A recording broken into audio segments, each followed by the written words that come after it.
उन लोगों को सावरकर पढ़ाने दो।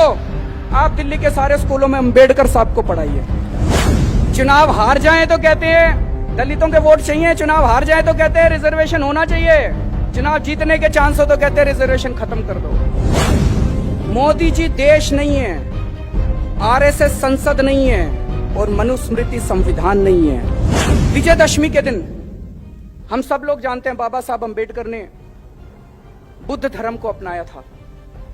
विजयदशमी के दिन नागपुर के अंदर दो घटनाएं घटती हैं हर साल।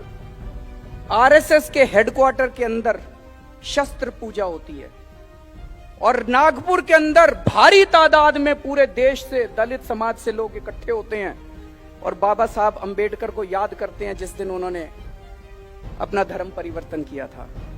और 2 साल से मात्र चंद लोग जो आरएसएस के हेडक्वार्टर में शस्त्र पूजा करने के लिए इकट्ठे होते हैं उसका दूरदर्शन लाइव टेलीकास्ट करता है, लेकिन लाखों दलित जो बाहर मैदान के अंदर नागपुर के अंदर इकट्ठे होते हैं अपने बाबा साहब अंबेडकर को याद करने के लिए, उनका दूरदर्शन लाइव टेलीकास्ट नहीं करता है।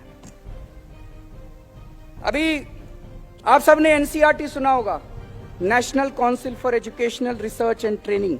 एनसीईआरटी उसकी जो राष्ट्रीय परिषद है, उस राष्ट्रीय परिषद के जो चेयरमैन है वो यूनियन एचआरडी मिनिस्टर होती हैं, स्मृति ईरानी जी उसकी चेयरपर्सन है। और उसके जो मेंबर होते हैं वो देश के जितने राज्य हैं हर राज्य का शिक्षा मंत्री उसका मेंबर होता है। अभी पिछले हफ्ते उनकी मीटिंग हुई। मनीष सिसोदिया जी दिल्ली के शिक्षा मंत्री हैं, इनको वहां जाने का मौका मिला। ये वहां गए और लौटने के बाद ये पूरा किस्सा मुझे बता रहे थे कि उस मीटिंग में क्या हुआ।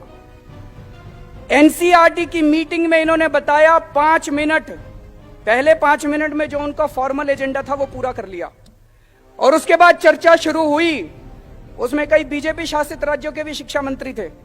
चर्चा शुरू हुई कि सावरकर को स्कूलों के सिलेबस में लाया जाना चाहिए कि नहीं लाया जाना चाहिए। मनीष ने उसका विरोध किया। आधा घंटा पौना घंटा इसकी चर्चा चली कि सावरकर को स्कूलों में पढ़ाना चाहिए कि नहीं पढ़ाना चाहिए। जब मनीष ने विरोध किया, उनको लगा बाहर बात फैल जाएगी, तो स्मृति जी कहते हैं नहीं, इसको बात को यहीं खत्म करते हैं, हम नई शिक्षा नीति बना रहे हैं उसमें डाल देंगे, इसको बाद में आपको बताएंगे इसके बारे में।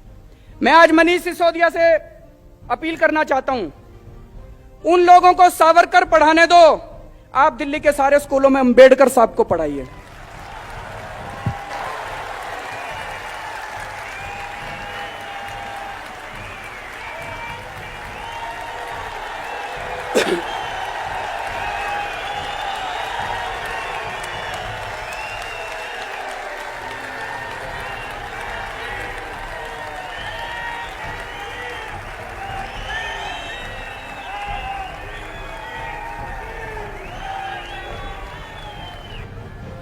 बाबा साहब के जीवन,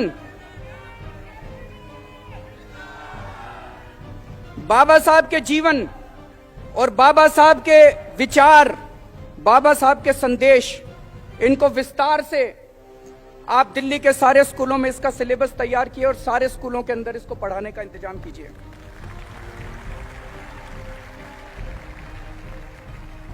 बाबा साहब अंबेडकर वो खुद छुआछूत का शिकार हुए थे। उन्होंने खुद ने अपनी जिंदगी के अंदर अन्याय बर्दाश्त किया था, इसलिए उन्होंने संविधान के अंदर रिजर्वेशन की व्यवस्था की थी। वो जानते थे कि यह समाज वो समाज है जिसने सदियों सदियों से अन्याय बर्दाश्त किया, सदियों से उन्होंने छुआछूत बर्दाश्त किया है। अगर उस समाज को अपने को बराबर लाना है तो अपने को उनको रिजर्वेशन देना पड़ेगा। आज मौजूदा सरकार, आरएसएस के प्रमुख कहते हैं रिजर्वेशन के ऊपर पुनर्चर्चा होनी चाहिए। प्रधानमंत्री जी कहते हैं हम रिजर्वेशन के पक्ष में हैं। किसको बेवकूफ बना रहे हैं? चित भी मेरी पट भी मेरी। चुनाव हार जाएं तो कहते हैं दलितों के वोट चाहिए, चुनाव हार जाएं तो कहते हैं रिजर्वेशन होना चाहिए, चुनाव जीतने के चांस हो तो कहते हैं रिजर्वेशन खत्म कर दो। सारा देश देख रहा है इसको। मैं एक ही चीज कहना चाहता हूं जी, मोदी जी देश नहीं है, आरएसएस संसद नहीं है और मनुस्मृति संविधान नहीं है। आज ये देश आज ये देश कौन से संविधान से चलाने की कोशिश की जा रही है? बाबा साहब अंबेडकर के संविधान से या मनुस्मृति के संविधान से? हम ये बर्दाश्त नहीं करने वाले, ये देश ये बर्दाश्त नहीं करने वाला। बहुत सालों के संघर्ष के बाद, बहुत सालों की लड़ाई के बाद आजादी मिली थी और आजादी के बाद बाबा साहब अंबेडकर ने हमें यह संविधान दिया है। इस संविधान के लिए हम अपनी जान की बाजी लगा देंगे, लेकिन इस संविधान के विरुद्ध कोई काम नहीं होने देंगे। आज इन्होंने संविधान के परखच्चे उड़ा रखे हैं। इन्होंने अरुणाचल के प्रदेश के अंदर सरकार तोड़ दी, खरीद लिए, सरकार तोड़ दी, सरकार गिरा दी। बाबा साहब अंबेडकर का संविधान तो ये नहीं कहता। बाबा साहब अंबेडकर संविधान कहता है चुनाव लड़ो, जीत के आओ।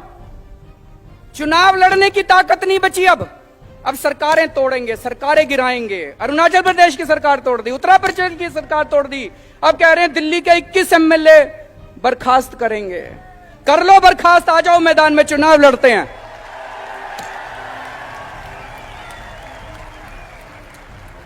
हिम्मत है तो आ जाओ मैदान में, चुनाव लड़ते हैं। हम बाबा साहब अंबेडकर के संविधान के हिसाब से चुनाव लड़ेंगे। तुम ये बैकडोर एंट्री करना बंद करो, ये देश की जनता परमानेंटली तुम्हें डिसमिस कर देगी।